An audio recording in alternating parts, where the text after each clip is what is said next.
The kasama ko is enraged with today's Supreme Court ruling, which is the latest in the series of action by the defenders of the status quo to derail the impeachment of the Vice President. First, it was Bongbong Marcos who said he was not interested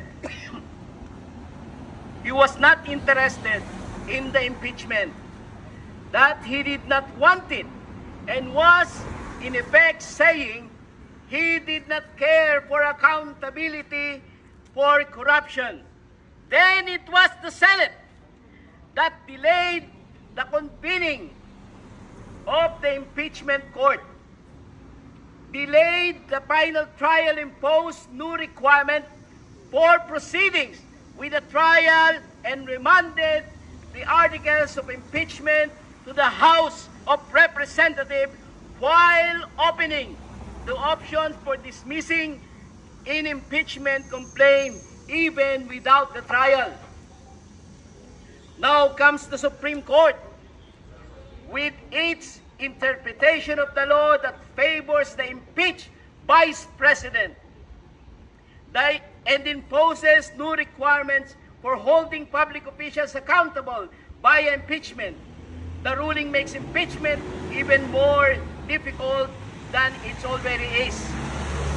There seems to be a consensus among the ruling elite that the impeachment should not move forward, that the corrupt status quo should not be disturbed, and that the people should simply practice unlimited patience with the way public funds are misspent.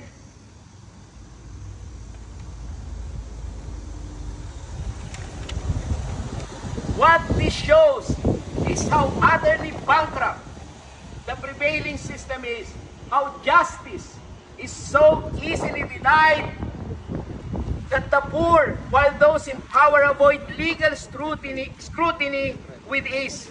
It shows us why corruption will never be stamped out so long as institutions work to shield those accused of misdeeds.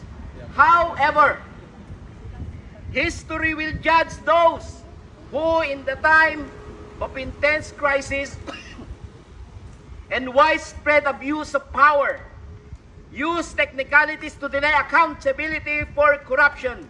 The people will see the legal gymnastics and hair splitting, and demand those in power to be made ultimately answerable one way or another.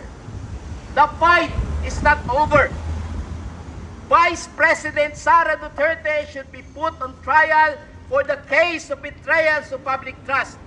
Duterte paningilin, Sara litisin, Marcos singilin, tuloy ang laban.